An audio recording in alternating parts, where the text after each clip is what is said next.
Hi, I'm Rachel Sanders with Pope the Real Estate Company, and today we are reading Nims Island, Chapter 12. The first plane was a jet, a big solid, with nearly 400 passengers and more crew than Alex could count. "Alex Rover," exclaimed the flight attendant, "the world-famous adventure writer." "I guess so," said Alex. "Come and meet the pilot. He'll be so excited." "You," Alex told herself, "are a weak-kneed, spineless jellyfish." "Pardon?" "I'd love to," said Alex, and followed her into the cockpit. "Alex Rover," said the pilot, blushing red as a stoplight. "I always wondered, would you like to fly the plane?" "No thanks." "Not exciting enough for you?"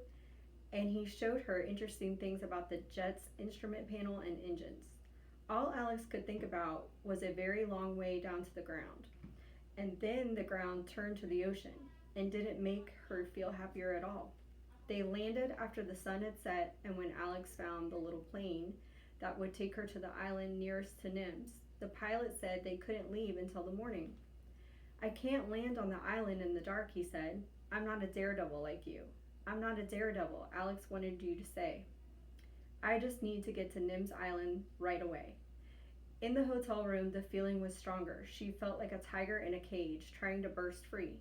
Instead, she checked her email. To aka.incognito.net from jack.russo@explorer.net, Sunday, April 11th. "Dear Alex, I can't believe you're really coming. How will you get here and how long will it take? I forgot to give you my phone number before. It's 022-446-579. I've never talked to anyone before except Jack, and I guess it works the same way. From Nim." To jack.russo@explorer.net from aka.incognito.net, Sunday, April 11th. "Dear Nim, curses, curses. I can't go any farther tonight, and now it's too late to phone. I'm flying to Sunshine Island at dawn to meet a boat from the adventure cruise company Tropo Tourist. They've been friendly as a salesman with a sick car to sell, and have offered to take me right to your island, though I haven't told him yet where it is. Nim, it has been so much fun writing to you. No matter what happens, I'm glad I tried to come and meet you. See you tomorrow. Love, Alex." Nim woke up when it was still dark, excited as Christmas. She switched on the lamp and checked the email. Alex hit the alarm clock and it went on ringing. She reached for her phone. "They're the bad guys," a girl's voice shouted. "Who?" said Alex. "What?" And then she realized the Tropo Tourist. "They chased the whale when my mother died. Now they want to bring people to stare at us and bother the animals, and Jack hates them. You can't bring them here." "No," said Alex. "I think we need to fix them once and for all." "How?" "I've got 4 hours. I'll think of something." The strangest thing Nim thought when she hung up was that it hadn't felt strange talking to Alex. By the time the sun was up properly, Alex had showered, dressed, eaten a hotel breakfast, and was waiting at the airport. But she still hadn't thought of how to get to Nims Island, and kept it a secret from Tropo Tourist. "And any daredevil plans?" the pilot joked as he started the engine. "Going to parachute out halfway for your next book." "That's not a bad idea," Alex muttered. "I couldn't be more scared of jumping out of the plane than staying in." The pilot went pale as Alex's knuckles. "But there's no land between here and where we're going." Alex studied the map and decided he was right. Nims Island was a little too far away for a detour in this little plane. Besides, she still had to meet the Tropo Tourist, the real bad guys, the reason Nim didn't have a mother. If Alex didn't turn up, they might go on looking for Nims Island. This time they might find it. Alex's fear disappeared as suddenly as completely it had fallen out of the plane without a parachute. Instead, she was angry. For the first time, she knew exactly how her hero felt when he was fighting the bad guys. And she muttered, "I'm going to win." The pilot was still worried that she was going to jump out of the window. "We're nearly there," he said. "The little airport's just past the sailing school. You can see this little boat now." Alex started out and tried not to notice that her stomach was diving faster than the plane. "That's interesting," she thought. "I can feel angry and sick at the same time." "Do they give lessons?" she asked, because if she was talking, she might as well throw up.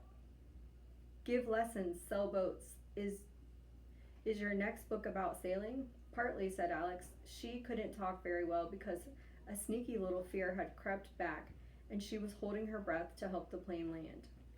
2 hours later, she was wetter than she had been and knew more than she ever wanted to know about the way small sailboats flip upside down and how it feels to be the person flipping them off. But she also knew how to get back on and push the boat right side up and how to pull the sails and steer. And she was the owner of a small blue sailboat. Not bad for a beginner, the sail school owner said, pocketing her money, but don't go too far from this shore. Alex tried to smile.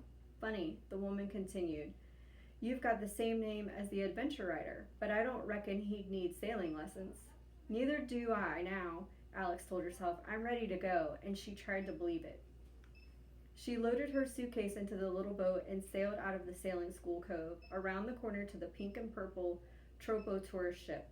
Ahoy there, she shouted, jumping into the wharf and standing up as tall and brave as she could. The captain came running down the gangplank. You're Alex Rover, but what a delightful surprise. Are you going to write a book about us? Asked one of the crew. Maybe, said Alex. We'll have to make a good impression, the captain said, smiling and trying to suck in his stomach behind his Tropo shirt. I'm sure you will, said Alex. Do you mind if I bring my little boat? You there? The captain shouted at two of the crew. Hoist the boat up on the deck. Now, he went on, rubbing his hands excitedly. Can you tell us where the island is? Alex pointed to a spot on a chart a little way east of Nim's Island. We'd love to hear more about it, said the captain, and stared at the motor. The crew gathered round as Alex began. Alex was a storyteller. She spent her life telling stories on paper, and she made people laugh and cry, hold their breath, but she never had told a story as important as this. She spoke quietly, and the crew huddled nearer, caught in the net of her words. Long ago, when the world was young, a volcano began to grow deeper under the sea. It grew slowly day by day and year by year, pulling lava from the heart of the earth, rolling, boiling, melting rock hotter than fire, hot as the sun. Then one bright summer day, a day just like today, a day just like a million other bright summer days, the mountain under the sea exploded. She hissed out the word, her hands and her eyes opening wide. The crew shivered. With a roar that shook the earth, a storm came. Lightning flashed and thunder crashed. Winds howled and waves towered. From the heart of the volcano, melted rock and boiling lava poured up and out, higher and higher. And when it had finished, the boiling rock had cooled to the stone. The tiny underwater mountain had become a full-grown island with its head poking out from the sea. Now, some islands, Alex went on the Tropo tours, sat silent and still around her, become peaceful once they have become born from the sea. But this island didn't. This island stayed hot and angry. Its volcano still shoots fire. Boiling lava still tumbles down the slopes, and the stench of hell floats in its mist. Its rocks are black and sharp. Its cliffs are steep. No golden sand? The captain asked hopefully. A little, Alex admitted, but in front of the sands curved from the rocks at one end of the cliffs to the other. It's a maze of rocky reef, a treacherous, sword-sharp, boat-ripping reef. The crew shivered. Lions of the sea, Alex continued, live on the rocks. The smartest sea lions you will ever meet, the fiercest and brave in all of the world, ready to fight to protect their home. And if a boat could pass the sea lions and find its way through the sword-shaped maze and not choke in the rotten egg gas or fry in the boiling lava, when it reached the beach, it would meet the dragons. Dragons? Squeaked the crew member. Small dragons, but so many they could cover the sand. And like the sea lions, they will fight bravely to save their island. She hurried on before anyone could ask how. There are birds, too. Birds who are big and strong and tough enough to live on a mountain that shoots fire and choking gas. Birds who are so quick and agile they can swoop down and snatch the hairs right out of a person's head. The captain twitched his hat nervously around his ears. Why do you want to go to such a terrible place? It sounds even worse than the island last week, one of the crew said. I'm not going there. You don't need to, Alex said. You're going to lower my little boat and I'll sail the rest of the way. But why? The captain repeated. To see if that's how my hero escapes from the bad guys. Alex lied because she knew that if they saw the island, they might forget her story.